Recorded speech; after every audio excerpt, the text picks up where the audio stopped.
데살로니가 전서 2장 1절부터 12절까지 말씀입니다. 다 찾으신 줄 알고 제가 봉독하겠습니다. 형제들아, 우리가 너희 가운데 들어간 것이 헛되지 않은 줄을 너희가 친히 아나니, 너희가 아는 바와 같이 우리가 먼저 빌립보에서 고난과 능욕을 당하였으나 우리 하나님을 힘입어 많은 싸움 중에 하나님의 복음을 너희에게 전하였노라. 우리의 권면은 간사함이나 부정에서 난 것이 아니요 속임수로 하는 것이 아니라 오직 하나님께 옳게 여기심을 입어 복음을 위탁받았으니, 우리가 이와 같이 말함은 사람을 기쁘게 하려 함이 아니요 오직 우리 마음을 감찰하시는 하나님을 기쁘시게 하려 함이라. 너희도 알거니와 우리가 아무 때에도 아첨하는 말이나 탐심의 탈을 쓰지 아니하는 것을 하나님이 증언하시느니라. 또한 우리는 너희에게서든지 다른 이에게서든지 사람에게서는 영광을 구하지 아니하였노라. 우리는 그리스도의 사도로서 마땅히 권위를 주장할 수 있으나 도리어 너희 가운데 이손한 자가 되어 유모가 자기 자녀를 기름과 같이 하였으니, 우리가 이같이 너희를 사모하여 하나님의 복음뿐 아니라 우리의 목숨까지도 너희에게 주기를 기뻐함은 너희가 우리의 사랑하는 자미 됨이라. 형제들아, 우리의 수고와 애쓴 것을 너희가 기억하리니 너희 아무에게도 폐를 끼치지 아니하려고 밤낮으로 일하면서 너희에게 하나님의 복음을 전하였노라. 우리가 너희 믿는 자들을 향하여 어떻게 거룩하고 옳고 흠없이 행하였는지에 대하여 너희가 증인이요 하나님도 그러하시도다. 너희도 아는 바와 같이 우리가 너희 각 사람에게 아버지가 자기 자녀에게 하듯 권면하고 위로하고 경계하노니, 이는 너희를 부르사 자기 나라와 영광에 이르게 하시는 하나님께 합당히 행하게 하려 함이라. 아멘. 오늘 이렇게 교회까지 올라오시는데 조금 편하게 올라오셨나요? 이게 원래 엘리베이터가 내일부터 정상 운행이었는데 제 생각으로는 하나님이 오늘 우리 성도님들 편하게 올라오시라고 오늘부터 이렇게 정상 운행이 된 것 같습니다. 그동안 이렇게 올라오시라 애쓰고 정말 수고 많으셨습니다. 근데 제가 오랜만에 또 수요기도에 이제 말씀을 전하는데, 예전에 들으셨던 그 내용이 기억이 나실까요? 잘 안 나시겠죠. 그래서 잠깐 오늘 본문 보기 전에 잠깐 지난번에 나왔던 말씀 나누고 오늘 말씀 좀 이렇게 생각해 봤으면 좋겠습니다. 이제 사도 바울이 이제 디모데에게 이제 부탁을 하죠. 너는 그 데살로니가 교회에 가서 데살로니가 성도들이 어떻게 지내고 있는지 좀 살펴보고 와라. 이렇게 이제 파견을 딱 보내죠. 갔다가 이제 디모데가 다시 이제 데살로니가 교회 성도들의 상황을 보고 이제 바울에게 돌아와서 보고하는 말이 이런 말이었죠. 우리 데살로니가 성도들이 너무 잘 지내고 있습니다. 예, 복음대로 참 살려고 애쓰고 있고, 또 살려다 보니까 여러 가지 고난과 어려움들이 있었는데 그래도 복음을 지켜내려고 하는 그 애씀이 있었다. 그래서 사랑의 수고와 소망의 인내와 믿음의 역사가 이 데살로니가 성도들에게 있었다라는 보고를 딱 합니다. 그 얘기를 들은 이 바울이 어때요? 마음이 너무 좋았겠죠. 너무 고마웠을 것 같아요. 대견스럽고 3주밖에 안 가르쳤는데 잘 지내고 있다는 소식을 들으니까 너무 고마웠겠죠. 게다가 이 디모데의 보고뿐만 아니라 그 지역에 살던 사람들이 바울에게 와가지고 하는 말이, 그 데살로니가 성도들이 그 지역에 많은 사람들에게 본이 되고 있다라는 소식까지 전해주니까 사도 바울이 뭐라 얘기했냐면, 나는 더 이상 할 말이 없다. 너희들에게 조언해줄 게 하나도 없다. 이렇게 얘기하면서 아주 격려와 칭찬을 아끼지 않았습니다. 이게 이제 지난번에 우리가 나눴던 이제 말씀이었어요. 그리고 이제 오늘 본문에 들어와서 이제 사도 바울이 어떻게 너희들에게 복음을 전했는지, 어떻게 들어갔는지 이게 내용을 이제 말을 해주고 있습니다. 1절에 보면 이렇게 말을 해요. 형제들아, 우리가 너희 가운데 들어감이 헛되지 않은 줄을 너희가 친히 아나니. 그러니까 우리가 바울 일행이 데살로니가 성도들에게 간 것이 헛되지 않았다는 거예요. 너희한테 들어가서 복음을 전한 것이 헛되지 않았다. 왜 이런 말을 했을까요? 그 이유가 2절에 있습니다. 2절에 보면은 내가 너에게 가기 전에 빌립보에서 복음을 전하다가 고난과 무엇을 당해요? 능욕을 당했대요. 그러니까 이제 데살로니가 성도들의 입장에서는 빌립보에서 이 사도 바울이 고난과 능욕을 당했으니까 외적으로 보기에 어때요? 빌립보에서의 사역이 실패한 것처럼 보일 수도 있잖아요. 사도 바울이 실패해서 우리한테 온 건가? 그런 건가? 이런 생각이 들 수도 있잖아요. 그래서 이렇게 말을 한 거죠. 2절처럼. 우리가 그렇게 헛된 것이 아니다. 사실은 영적으로 보면은 빌립보의 사역 너무 잘했습니다. 사도행전 16장에 보면은 이 빌립보에서 한 사역이 나오는데 어떤 사역들이 있었냐면 자색 옷감 장사하는 루디아를 빌립보에서 만나죠. 그리고 루디아에게 복음을 전했더니 이 루디아가 그 복음을 믿고 회심하고 자신의 집을 내어줘서 그 빌립보 교회의 첫 시작이 그 루디아 그 장사의 여인의 집에서 시작이 된 거예요. 그리고 그 이제 불량배들이 와가지고 이 바울 일행들을 감옥에 쳐놓죠. 그런데 감옥이 어떻게 돼요? 활짝 찬송하고 기도하는데 감옥이 밤에 활짝 열립니다. 그랬더니 그 감옥을 지키던 간수장이 어떻게 하려고 해요? 네, 죽으려고 했어요. 그래서 바울이 또 죽지 마라 하면서 이거 다 하나님이 하신 일이었다. 너는 예수를 믿어라 했더니 이 간수장이 어떻게 해요? 예수를 믿고 간수장뿐만 아니라 그 가족이 다 예수를 믿는 이런 역사들이 있었던 거죠. 그러니까 빌립보에서 사역이 고난이 있었지만 사실은 열매가 훨씬 더 컸던 겁니다. 그래서 데살로니가 성도들에게 내가 너희에게 간 것은 헛된 것이 아니다. 오히려 큰 열매를 가지고 너희에게 들어간 거니까 너희들 그런 걱정하지 마라. 의심하지 마라. 이렇게 얘기를 하는 것이죠. 그러면서 그렇게 빌립보에서 승리하면서 싸우면서 이길 수 있었던 이유가 2절 하반절에 이렇게 얘기를 해요. 우리의 하나님을 힘입어. 누구를 힘입어요? 하나님을 힘입었대요. 그래서 많은 싸움 중에 하나님의 복음을 너에게 전하노라. 우리가 그렇게 고난과 능력이 있었지만 하나님을 힘입어 싸울 수 있었고 복음을 전할 수 있었다라는 거예요. 사도 바울이 그 모든 고난은 하나님께부터 올 수 있었, 힘을 얻어서 이길 수 있었다는 것을 고백을 하고 있는 것이죠. 그렇기 때문에 빌립보에서 전한 복음, 너희에게 전한 복음은 다 하나님의 힘을 입어서 복음을 전한 것이기 때문에 헛된 것이 아니다라고 말을 하는 것이죠. 실패한 것처럼 보일지라도 그것이 보이는 것이 그렇지만 영적으로는 승리했다는 것을 말해주고 있습니다. 그러면서 내가 너희들에게 이렇게 승리한 복음을 너희에게 전할 때 3절에 보면 어떤 마음으로 전했냐면 3절 같이 한번 읽어볼까요? 3절 시작.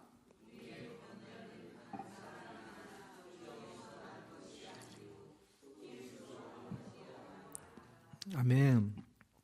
너희에게 복음으로 이제 권면할 때 어떻게 안 했다고요? 간사함으로 한 것도 아니고 부정으로 한 것도 아니고 너희를 속이려고 한 것도 아니다. 당시에 데살로니가는 어떤 도시였냐면 유럽과 아시아를 이어주는 도시 중에 하나였습니다. 그러니까 많은 사람들이 오가는 아주 중요한 도시였어요. 막 장사꾼도 왔고요, 뭐 종교인도 오고, 뭐 연설가들, 뭐 다양한 철학자들 이런 사람들이 막 오가면서 자신의 뭐 이익을 위해서 자신의 주장을 설득하기 위해서 서로 섞고 속이는 이런 일들이 많았던 곳이 이 데살로니가 도시거든요. 그런 배경 속에서 바울은 뭐라 얘기하는 거예요? 나는 그런 사람들과 다르다. 속이고 속이는 사람들과 다르게 우리는 진실하게 복음을 전했다. 나는 정직하게 너희들에게 복음을 전했다라는 것을 말을 해주고 있는 거예요. 그러면서 이 복음이 너에게 바르게 심겨지길 바란다. 바르게 새겨지길 바란다. 라는 마음으로 아주 진실하게 복음을 전한 것이죠. 그런데 이 사도 바울이 그 복음을 전할 때 한 가지 딱 기준이 있었어요. 그것이 뭐냐면 사람을 기쁘게 하는 게 아니라 내가 하나님을 기쁘게 하려고 했다. 4절입니다. 우리 4절도 같이 한번 읽어보겠습니다. 시작.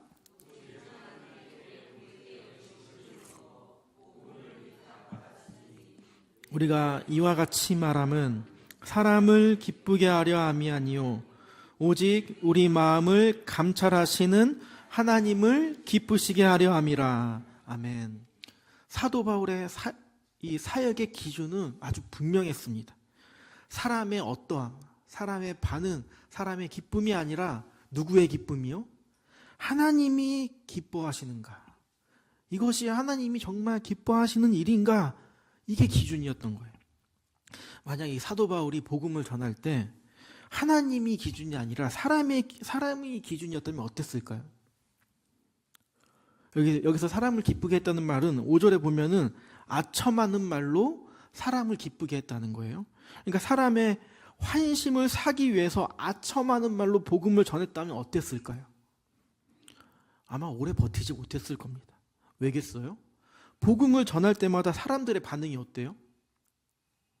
환영하기는커녕 돌로 던지고 옥에 가두고 매질을 하는 일들이 있었잖아요.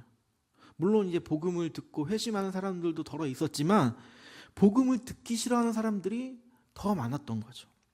실제로 빌립보에서 복음을 전하다가 이제 불량배들한테 매도 맞고 감옥에도 갇히는 그런 고난을 겪었지 않습니까? 얼마나 억울했겠어요. 복음을 전하는 것도 쉽지 않았는데 온갖 고난이란 고난을 다 겪었으니 아마 몸과 마음이 다 지쳤을 것 같아요. 제가 만약에 사도 바울이라면 그만 도망갔을지도 모르겠다는 생각이 들 정도입니다. 그런데도 바울은 이 복음 전하는 일을 멈추지 않았어. 왜겠어요? 사람이 아니라 하나님이 기뻐하시는 일이기 때문에 이 복음 전하는 일을 열심히 한 거죠. 이 복음 사역에 하나님이 기뻐하시겠지. 내가 복음을 전하다가 고난을 받는 것도 하나님이 기뻐하시겠지. 라고 하면서 그 일을 감당했던 것이죠. 제가 이제 일신교회 부임한 지 몇 개월이나 됐을까요? 저는 약간 우리 성도님들 가까워져가지고 1년 된 것 같은데 이제 3개월 조금 안 됐더라고요. 근데 제가 우리 성도님들과 이게 3개월 조금 안 되는 신앙생활 하면서 느끼는 것 중에 하나가 정말 우리 성도님들 섬김이 대단하다는 생각이 들었어요. 행사를 준비하는 거, 뭐 간식을 준비하는 거, 뭐 우리 소그룹을 인도하시면서 섬기시는 거, 뭐 교회에 무슨 일이 생기면 마치 내일 내 집 일처럼 생각하시면서 바로 달려와서 해결해 주시는 거, 이런 거 보면서 제가 우리 성도님들 사역하고 섬기는 게 정말 대단하고 참 본받아야겠다라는 생각이 할 때가 너무나도 많았습니다. 그런데 제가 이런 생각이 또 들더라고요. 우리가 이렇게 사역하다 보면은, 또 이렇게 열심히 사역하다 보면, 또 봉사하다 보면은 우리가 최선을 다해서 하잖아요. 근데 때로는 잘 안 될 때도 있잖아. 때로는 내가 이렇게 사역하다 보면 또 좀 누가 알아주면 좋겠는데 다 몰라주는 것 같기도 하고 막 그런 마음이 들 때도 있잖아요. 그럼 얼마나 속이 상합니까? 네? 내가 왜 이렇게 애써야 되지? 내가 왜 이렇게 힘들어야지? 나만 힘든 건가? 이런 고민들, 이런 속상함들이 있잖아. 이런 생각들이 드실지도 모르겠어요. 그런데 우리 사랑하는 성도님들 딱 한 가지만 그때 기억하셨으면 좋겠습니다. 우리가 사역하고 우리가 봉사하고 또 우리가 성도를 섬기고 교회를 섬기는 이유는 우리가 사람에게 인정을 받으려고 하는 것이 아니라 하나님을 기쁘시게 하기 위함이라는 거예요. 혹 뭐 사람이 알아주면 좋긴 하겠지만 사람이 몰라준다 하더라도 우리의 마음을 감찰하시는 하나님께서 우리의 마음과 우리의 수고를 다 알고 기뻐하신다는 겁니다. 그것으로 우리가 충분하지 않을까요? 하나님이 아시고 하나님이 기뻐하신다면 우리의 봉사, 우리가 섬기는 이 모든 것이 결코 헛되지 않은 것이겠죠. 제가 사도 바울 보면서 문득 이런 생각이 들더라고요. 사도 바울이 사역하면서 만약에 찬양을 즐겨 불렀다면 이런 찬양 부르지 않았을까? 내가 원하는 한 가지 주님의 기쁨이 되는 것. 이런 찬양 아마 즐겨 불렀을 것 같아요. 주님의 기쁨이 되는 것, 그것을 위해서 열심히 복음을 사역을 했던 것이죠. 우리의 사역의 기준은 사람의 어떤 반응이 아니라, 사람의 어떤 모습들이 아니라 하나님께서 정말 이 사역을 기뻐하시는가에 우리의 기준이 있는 것이죠. 사람의 칭찬이 있을 때만 힘을 얻고 반응이 좋을 때만 확신을 갖는다면 우리의 마음은 쉽게 흔들릴 수 있습니다. 그러나 우리의 사역과 우리의 신앙이 하나님께 초점이 맞춰질 때, 상황이 어렵고 마음이 낙심될지라도 바울의 고백처럼 우리가 하나님을 힘입어 다시 복음을 전했듯이 우리 또한 하나님을 힘입어 다시 일어설 수 있는 힘을 얻게 된다는 거겠죠. 물론 이거 사역뿐만 그러겠습니까? 사역뿐만 아니죠. 우리가 찬양하고 기도하고 예배하는 이 모든 것들 누구에게 보이려고 하는 것이 아니라 하나님이 기뻐하실 것을 생각하면서 찬양하고 기도하고 예배하는 거겠죠. 우리의 신앙의 초점이 하나님께 맞춰질 때 하나님은 그 예배도 기뻐 받으시는 것이죠. 바라기는 우리에게 맡겨진 사역 누가 알아주지 않는다고 할지라도, 우리가 드리는 예배 누가 봐주지 않는다 할지라도 하나님은 다 알고 계시고 그것을 기뻐하신다는 이 사실을 우리 성도님도 믿으시기를 바랍니다. 그런데 바울이 이 기준을 가지고 복음을 전할 때 성도들을 어떻게 대했는지 두 가지가 딱 나왔습니다. 오늘 본문에 보면 첫 번째는 어머니와 같은 마음으로 복음을 전했다는 거예요. 우리 7절 다 같이 한번 읽어보겠습니다. 시작.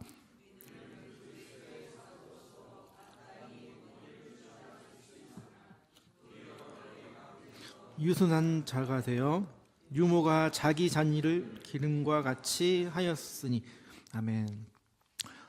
바울은 어떤 직분을 감당했어요? 사도였습니다. 그러면 충분히 자신이 사도권을 내세워가지고 복음을 전할 수도 있었어요. 나 사도야. 그러니까 내가 말하는 복음 너희가 당연히 들어야 돼. 이렇게 권위적으로 얘기할 수도 있었거든요. 그래서 그 말에 힘을 실을 수도 있었을지도 모르겠어요. 그런데 사도 바울이 그렇게 했어요, 안 했어요? 그렇게 하지 않았다는 거예요. 오히려 자신을 유모가 자녀를 대하듯이 성도들을 유순하게 대했다는 거예요. 여기서 유모라고 했지만 어머니와 같은 역할을 유모가 했잖아요. 그러니까 어머니와 같은 같이 자녀를 대했다는 거예요. 어머니는 자녀를 양육할 때 어떻게 대합니까? 다그치기보다는 품어주죠. 아이가 걸음마를 하다가 넘어지면 막 이렇게 세우다가 또 넘어지면 뭐라 그래요? 왜 넘어졌어? 왜 이렇게 알려줬는데 또 넘어져? 이렇게 혼내지 않잖아요. 또 일으켜 세워주고 또 품어주고 또 품어주는 거예요. 그렇게 성도들을 대했다는 겁니다. 어머니는 아이에게 당장의 어떤 결과를 요구하지 않죠. 성과를 기대하기보다는 이 아이가 잘 자라고 있는지 늘 곁에서 지켜보는 거죠. 아이의 속도가 조금 느리면 같이 느리게 걷고, 남들보다 더디 보이면 같이 더디게 걷고, 그 아이와 함께 발을 맞춰서 걷는게 어머니의 모습이죠. 사도 바울이 이 데살로니가 성도들에게 가졌던 마음이 바로 이런 마음입니다. 어머니와 같은 마음. 내가 너희가 복음 안에서 잘 자기를 바란다.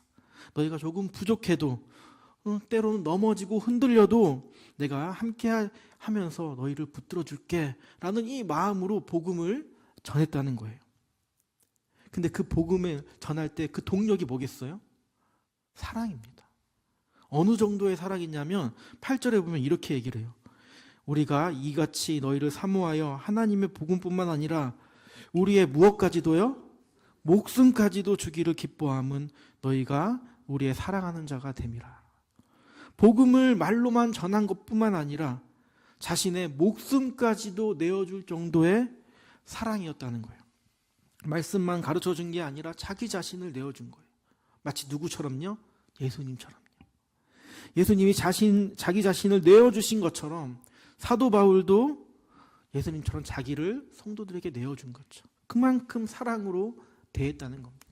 이 사도 바울의 사역의 초점이 뭐예요? 권위 중심의 사역이 아니었고 사랑 중심의 사역이었다는 거예요. 그래서 그의 사역은 늘 단단했고 데살로니가 교회는 그 사랑 가운데 자랄 수 있었던 겁니다.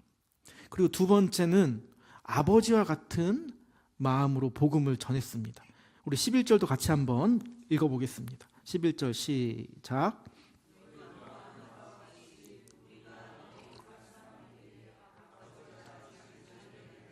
권면하고 위로하고 경계하노니. 어머니는 아이와 함께 발을 맞춰 걸어갑니다. 아이의 삶을 함께 하는데 아버지는 어떨까요? 아버지도 물론 이 아이와 함께 걸어가죠. 그런데 아버지는 아이의 방향을 제시해 주는 거예요. 앞으로 너는 이렇게 살아야 한다. 너는 이런 삶은 살지 말았으면 좋겠다. 아이가 어떤 삶을 살아가야 할지 이 방향을 제시해 주는 거예요. 바울은 데살로니가 성도들에게 아버지와 같은 이 마음으로 복음을 전한 것이죠. 그런데 본문 11절에 보니까 아버지가 자녀를 대할 때 어떻게 해요? 세 가지죠. 권면하고 위로하고 경계했다. 자녀에게 하는 권면은 어떤 거겠어요? 단순히 조언을 넘어서 삶의 방향을 제시하는 거죠. 마치 나침판 같은 역할을 하는 거예요. 자녀가 잘못 가고 있을 때, 갈림길 앞에서 흔들리고 있을 때 방향을 다시 확인시켜 주는 것이죠. 근데 방향만 제시해 주는 게 아니에요. 그 길을 가다가 때로는 넘어지면 위로해 주는 거예요. 넘어졌을 때 괜찮아. 다시 시작할 수 있어. 다시 일어날 수 있어. 다시 한번 걸어가 보자. 라고 격려해 주면서 위로를 해주는 거예요.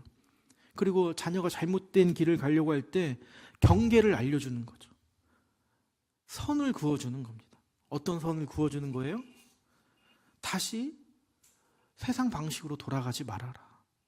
다시 옛날의 삶으로 돌아가지 말아라. 고난 때문에 복음을 포기하지 말아라. 그런 유혹이 있을 때마다 선을 그어줌으로써 다시 돌아오게 하는 것이죠. 이 사도 바울의 사역은 아버지가 자녀에게 삶의 방향을 제시하듯 인도하는 사역이었다는 것입니다. 데살로니가 성도들에게 복음을 전할 때 이 두 가지의 마음을 가진 거, 부모의 마음을 가진 거죠. 어머니처럼 품는 마음, 그리고 아버지처럼 권면하는 마음으로 데살로니가 성도들을 복음으로 가르쳤다는 것입니다. 근데 이렇게 부모의 마음으로 가르친 이유가 있어요. 양육한 이유가 있습니다. 그 이유는 12절입니다. 12절에 이렇게 말을 합니다. 이는 너희를 부르사 자기 나라와 영광에 이르게 하시는 하나님께 합당히 행하게 하려 함이라. 바울이 때로는 어머니처럼 부드럽게 품어주고 때로는 아버지처럼 그들에게 방향을 제시하면서 복음을 가르쳤던 이유는 그들이 하나님의 부르심에 합당한 삶을 살도록 하기 위함이었다는 거예요.